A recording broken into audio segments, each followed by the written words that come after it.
I'm delighted to be joined today by Kat Barnett, with over 20 years experience in people and culture across high-performing and high-growth organisations. Hi Kat, nice to see you today. Hello, nice to see you again. Thank you so much for joining me. Thanks for having me. Quite a global HR leader, so you've spent time in numerous different regions. So tell me a bit about yourself. Yes, I've had the good fortune to have a global career. It's been quite an adventure. I'd like to start by saying we're going to talk about culture and values, and I think it's important to know your own. So to introduce myself in that way, my values are fun. You've got to have fun. You've got to be fair, so that equality, peace and equity is really important to me. Kindness and keep your promises. For me, that is all about credibility and reputation. And I feel like that has guided me pretty well. I mean, things have changed, but that's guided me through my career in how I choose the companies I work with, how I work with people, and of course, how I like to be treated myself as well. That's wonderful. I love those values so much because they're so authentic and they're so relatable, but also your work persona and your home persona, it's a pretty blended thing these days. We don't have a kind of innie and outie. No. We are one person, right? Yeah, the idea of bring your whole self to work, it's very much here. It's no longer new. And it's also quite exhausting to pretend to be someone else. You just can't do it. I think there's a lot to be said for bring your professional whole self to work. I think that word has been missing for a little bit. How I am at home is not entirely how I am at work. I am very much who I am at home and who I am at work, and I really hope everyone is able to do that. Yeah, wonderful.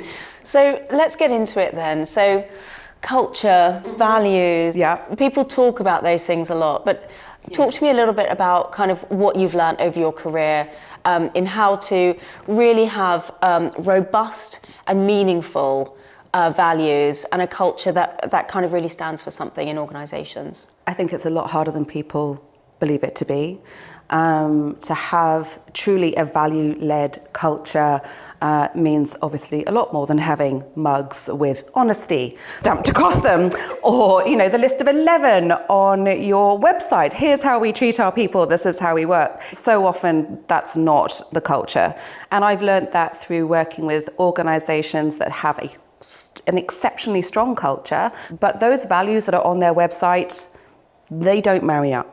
And then I've also worked with businesses that have worked incredibly hard to refine, because these things do change as businesses evolve as well, as they grow and contract, to be guided by defined values which uphold a culture and really inform all decisions, especially the difficult ones, has been an eye-opener for me to see really these two different businesses that I've worked with, I'd say in the latter stages of my career, both very successful, both very, very different, and have quite a different approach to values and culture. What I've learned, to answer your question really directly now, I'll get to it, is it takes a big investment. It takes a lot of work from the most senior leader, and everyone owns it, down to the most junior employee that you might have. But everyone needs to know it. And when times get really, really tough, that's when values become the foundational pillars of how you do business.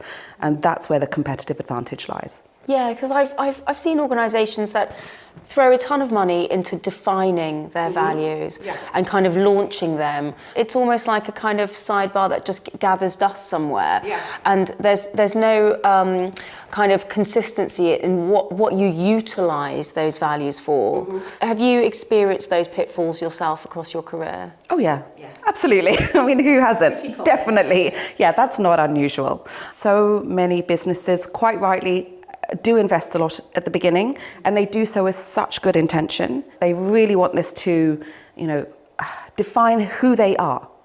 And so to attract the right people, and those people come and they get the mission, they get the purpose, they know how they're working and what they're there to achieve. And of course, that leads to engagement and, productivity and profitability, and people going the extra mile because they believe in what you're doing and how you're doing it. But realizing that promise is really, really hard, especially when, let's not talk politics, but in today's uncertain times, we have to laugh, in today's uncertain times, if you step away from your values, you're creating uncertainty in the business. If you have to make changes to your business because of the economic environment you're in, or the competitive environment you're in, of course, then you need to do so with consistency. And I see values being those guiding, consistent principles. And if you can use your values to pivot, then you are going to be more successful. And I think that's the truth of it. When times get really tough and you have to dust those values off, if that's what you're doing, you've lost the trust in people. And you really do need to have them be brought to life in every step, through your performance management system, through your communication, your tone, the language that you use, through the behaviors that hopefully you've defined through that big investment at the beginning, which of course every leader is held accountable to. And if those behaviors are breached, that there are consequences to that. You know, those should be boundaries. They should be in your policies. It should inform how you design your procedures. You know, who makes what type of decision and when. And if you don't design and integrate your values throughout every kind of operational facet of your business in this sense, you're not going to have the trust. You're not going to have the, I think, ability to weather those difficult storms. You're not going to have the consistency to change the business without increasing uncertainty in your business. That's a really good way of putting it. I think, I mean, you know all about performance management and engagement and all of that kind of stuff. You're pretty much an expert in this field, and you've seen it done right, you've seen it done wrong. What advice could you give to leaders who are kind of struggling with this at the moment? I'm a big fan of Culture Amp. I loved it before I joined the company. I worked with them at my previous organisation. I was thrilled to be part of the organisation, and I'm still, as I said, still a big fan, still got great relationships, and I still read their research. They do phenomenal research. Their people science team are great. So one, to any leader that is struggling, looking for direction, looking to get insight through data-led behavioural science, check out their research. I regularly do. And as I think about any clients that I work with, companies I've worked with in the past, where I might go in the future, I'm always leveraging the research because it's grounded in the data. To answer your question, I think you need to check your data. You need to know and understand the sentiment of your employees. You need to know where your people are at so that you know how you can communicate with them, where you need to really invest in. Perhaps it's a skills piece to accelerate your transformation. Everyone's transforming right now, whether it's tech, industry, product, whatever it might be. To know where you're going is incredibly important, but you do need to know where you are. And your data is, I think, critical for you to map the path that you're going to need to take and understand the skills that you are going to need to have through your people, through your leaders, and where you need to invest to kind of really successfully navigate that way forward. Yeah, I mean, going back to your point, everyone is on a transformation journey. The world is moving at breakneck speed. We are transforming how we work, the ways we do things, the tools that we have at our fingertips. As a recruitment firm, we are inundated at the moment with, operational, transformational roles where people are rolling out new technology, rolling out new systems, automating, efficiencies is so needed now, and every organisation across any sector is making some tough decisions there and having to kind of really look at the future of their organisation. Everyone talks about data-driven decision-making.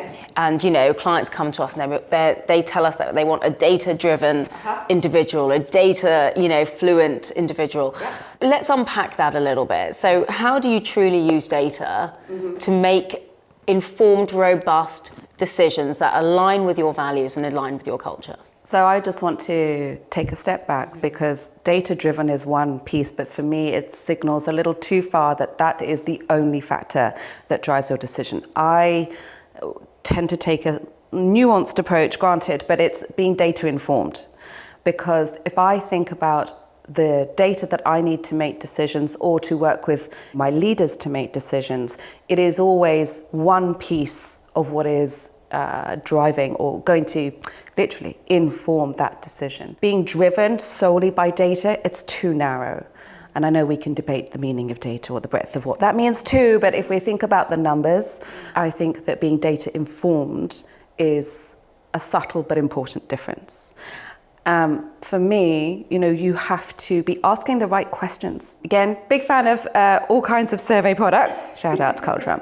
But I love the survey because you get that real-time, immediate sense of where are people at. And if you're asking questions about behaviors, those behaviors should be aligned to your values, of course, should be aligned to your culture. They should be asking questions like, are your leaders exhibiting the behavior or the value that you've set up for your business? So you can get real-time sentiment. What I like to do is take that information. I also, of course, use organisational data. So I do want to look at, traditional attrition, although it's somewhat of a lagging indicator. You still want to look at attrition. You want to be looking at predictive attrition as well. You want to be looking at rates of promotion, mobility within your organisation, so that, that kind of ability for people to develop and experience new skills. Because the broader your skill set, the greater your IP in business, and the more value you can add in the long run. And if you're an individual pursuing that, then actually that's going to be fantastic for your leadership journey. I like to take a data-informed approach. I layer more traditional organisational data. And then, of course, you have to look at the broader business, in which, what is the product you're offering? What are the competitors doing? So you do look outside as well as look inside, but being data informed, asking those right questions, which you do need to know the answers to, and knowing how true to yourself are you being, layering it with other forms of organizational data, including, of course, your financial data, then I think truly you're in a position to make a really strong, really great decision. I love that you brought in the kind of external stuff as well, because you can't exist in a vacuum. I just want to add on that, people talk. They really do. And I mean that actually in the best way. Having worked in a couple of founder-led businesses now, I see those founders, I see those senior leaders, they talk to others, they talk to businesses. Yes, they're competitors in many instances, but also great relationships exist.